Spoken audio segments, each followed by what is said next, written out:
we do have one topic, and this one topic continues the conversation of Forza Horizon 5. Why I want to continue this, because I would be remiss if I didn't ask this question to the community. Now, Gran Turismo 7, again, folks, take it with a grain of salt, supposedly has sold 14 million copies across PlayStation 4 and 5. If that, in fact, is the case, that's freaking awesome. 14 million is a lot of consoles, which means that there are a lot of racing fans on PlayStation. So, with that said, Fuzzy Belvedere, and I do want to ask the question and immediately hand it back to you. I understand that there is a stark difference in racing style between Gran Turismo 7 and Forza Horizon 5. Mm-hmm. Clearly, one's a sim, one is an arcade racer, right? You can't make that mistake. Yeah. But it's safe to assume that if Forza Horizon 5 is going, well, motorsport at some point is going to go as well. And when you have both of these racers on PlayStation 5, my question to you, and this is a question for the chat as well, what is the need for Polyphony's Gran Turismo? There is none. There is none, ladies and gentlemen. Polyphony was a dynamite studio in the yesteryears of PlayStation. As a matter of fact, the last Gran Turismo that I played that I loved, adored, is one of their best-selling. That's Gran Turismo 3. They have not been the same since. And Fuzzy Belvedere can tell you that because this is Mr. Racer himself.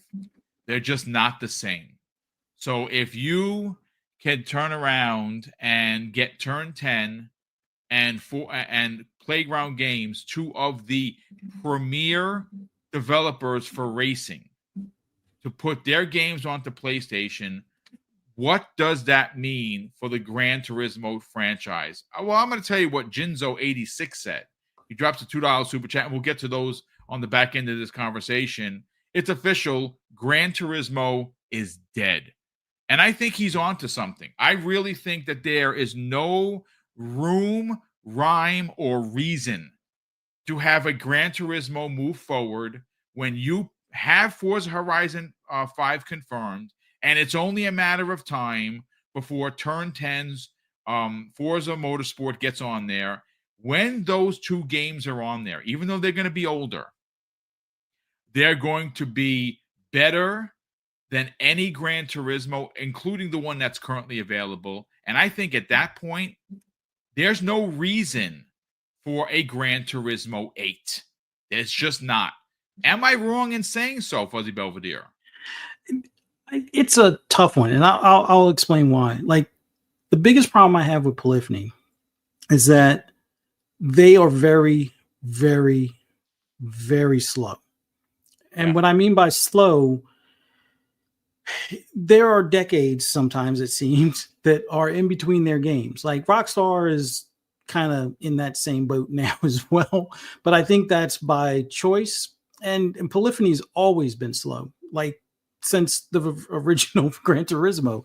So moving forward, considering that they are launching their game, at least the past few games, whether you're looking at Sport or you're looking at GT7 or you want to look at 5 Prologue or Gran Turismo 6 on, was that PS3 time frame, they release the game with less cars, less tracks, and take 10 times, or not 10 times, but at least double the amount of time it takes somebody like Turn 10 or Playground Games to release their racing games. Now, both teams have taken a little bit longer this time. Like Turn 10 took longer between 7 and the current Forza Motorsport, but they were given that time to kind of, I hate using that catchphrase, but built from the ground up. So they had a reason for taking that extra time. When it came to Playground Games, I think it was because they were looking to, one, divvy up the teams for Fable as well as for Forza Horizon, as well as they wanted to give these games a little bit more lifespan, because if you keep on turning a game around like they used to, where it was like every 2 to 4 years, after a while, what's the difference between this one and this one other than like the scenery or the location?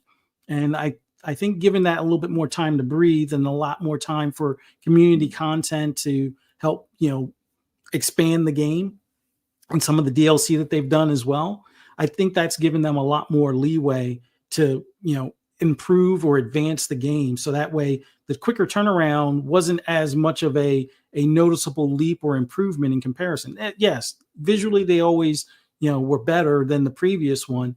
But as far as some of the content, it may be, more of, I wouldn't say more of the same, but a lot of stuff that wasn't new to that genre. And they've done a pretty good job in the spacing more recently to be able to, excuse me, add that type of stuff. But when it comes to, Gran Turismo 8, if Motorsport goes over there, I have, like I said earlier, I have my complaints for both. One of my biggest complaints on Gran Turismo is that for a racing game, other than Formula One, every other form of racing, except for maybe motorcycles, because I think GP does this as well, where you have a static start or a grid start, but every other format does double file rolling start. Cars are side by side, double file. In some cases, like the Indy 500, triple wide, all in a line, side by three cars side by side each other in a line, rolling. Gran Turismo can't do that for whatever reason. And it's supposed to be the premier racing game, but it can't do the most basic thing of how to start a race. Now, some of their more recent ventures have had it where it's kind of a staggered side by side, but it's still almost like the single file that they've been doing for years, which even NASCAR did single file restarts in was it like 2010 or even probably before that. And the only reason why they had the single file thing was because a lot of the short tracks, because of how they set. But then they looked at it. It probably makes more sense if we're going to have 30 to 40 cars on the track to have a double file. So you're not having it where, the back of the line is, a few car lengths in front of the front of the line type of deal. But all of that aside, I think there will still be diehards that will only buy Gran Turismo. Will there be enough at that point if Motorsport is over there? It's hard to say. One of my biggest complaints about Motorsport is that they don't do one of the feature or two of the features that GT7 has done really well. One being upload your own decals. I love that fact about GT7. I really wish Turn 10 would stop catering to their painting community. And this is no shade to their painting community. But if it's a licensing thing, how does PlayStation or Polyphony get around it? Like, do you have to have a post office box in Japan to avoid potential licensing issues as far as being able to upload your own decals? Or do you just have to have a better moderation system to make sure, offensive content doesn't make it into the game type of deal? Either way you look at it, they do have moderation for, designs that you make in game. But then even some of that moderation seems to be AI run as opposed to human run. Because I've had issues with things like the Steve McQueen bullet paint scheme, which is just basically a special green metallic paint.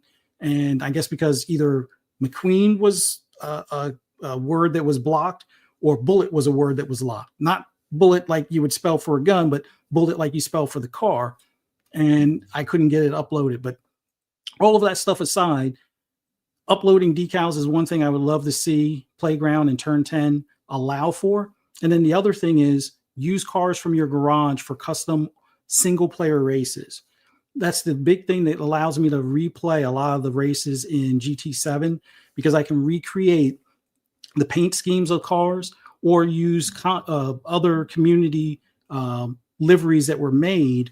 And if they made one that's like for an IMSA race from the 90s or the 2000s, I can actually load those on cars I have in my garage and then recreate that race where I can start in 20th or like you can adjust where you start in Motorsport now, but you can't adjust the paint schemes of your competitors, which I know it sounds like a nitpick or anything like that. But for me, believe me, for those that want to have that sim immersion, it would be a big feature to add to Motorsport. But I think if Motorsport comes over, I think it would be a nice head-to-head battle as far as sales. I think in the grand scheme of things, because let's just be real. I think Motorsport is I wouldn't say less intimidating, but the more Easily adjustable. accessible. It's definitely easier, more accessible in comparison to GT7 because, and this is where people pick at it. It's like, oh, it's arcadey and sim arcade. You can set it like that if you want to make it so it's easier to race, or you can turn everything off and make it a true sim at that point. So there is that greater window that will appeal to more people or more players. With GT7, a lot of their accessible features as far as making it easier for people to play or get into it, whether they're using a controller or wheel and pedals, aren't as great. Like their traction control setups, as well as their steer and counter steer, are some of the worst from an arcade or even controllability standpoint. Now, I know a lot of people are like, well, why would you have, the counter steer on or the traction control? Believe me, I've raced around a lot of people that have that stuff on, and you can definitely see the difference. But a lot of people will use that. And then, like a lot of people on my PlayStation friends list have played Gran Turismo for a whole 2 hours, and then I don't see them on there anymore. They did like the music race thing, and that was about it. But it's probably, in a lot of cases, I found they didn't know how to adjust the camera. They didn't know how to adjust some of the driving aids that are in the game, which gets a lot of people frustrated. And for those that know how to turn those off and don't do the single player, they mainly do the online multiplayer stuff. It's a great sim in the sense of you have less rammers, which Motorsport definitely improved this go around on their online. The rammers get stuck with rammers as opposed to being filtered into those that want to race clean and stuff like that. But they both have their place. But I think Motorsport would do better just because more people will be able to pick it up and feel like they're racing right off the rip and not have to worry about getting a billion licenses ahead of time to be able to run the race that they want to race. So we'll see. But Polyphony definitely needs to speed things up. And I was hoping they would have put Gran Turismo on PC by this point, because to me, that would have been a better alternative on PC because of mods. And just a brief explanation. Motorsport, as well as Horizon, you can't do mods, which it's understandable for the online component. But every other racing game ever in existence that's been on PC allows for mods. And the reason why that's good is because you see things a lot of times of old Assetto Corsa footage where people are racing on the highway, dipping in and out of traffic because of mods. You'll see different mods where you'll have a variety of different cars that may not have been put in that game that have been rescanned and put into that game from, let's say, older Forza Motorsports or things like that. And I get it, licensing and whatnot, but if you're going to have a mod community out there that is only for the offline stuff or for private servers, that to me makes sense. And for whatever reason, Turn 10 is strongly against it, and Playground Games is strongly against it. I kind of get why, but it's one of my gripes with them.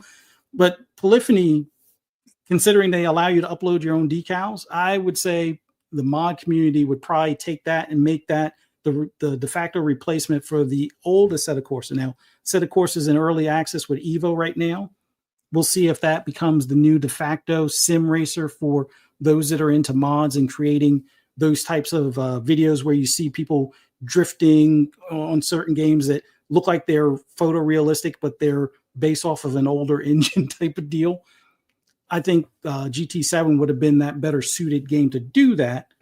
But that's only because Polyphony probably wouldn't get in the way of the modding community like Turn 10 and Playground Games does. But all of that said, GT would take a bit of hit in sales, and I don't think it would go away completely. But then again, I didn't think Drive Club would go away completely either.